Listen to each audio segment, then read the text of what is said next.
আমি কখনো তোমাকে জিজ্ঞেস করিনি কেন বদলে গেলে।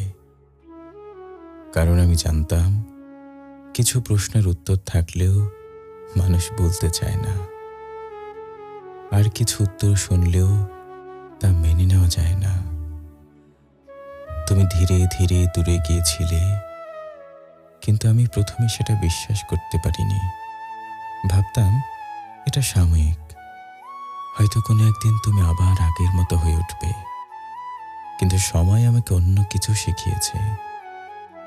আমি বুঝেছি সব পরিবর্তন চোখে পড়ে না, কিন্তু অনুভূতিতে ধরা পড়ে। তুমি আর আগের মতো ছিলে না, আর আমি আগের মতো থাকতে চাইলেও পারিনি। তাই এক সময় নিজেকেই বুঝিয়েছি, যেখানে নিজের জায়গায় ধরে রাখতে হয় বারবার, সেখানে থাকার মানে নেই। কারণ সম্পর্ক যদি নিজের অবস্থান প্রমাণের জায়গা হয়ে যায়, তাহলে সেটা আর আগের মতো থাকে না।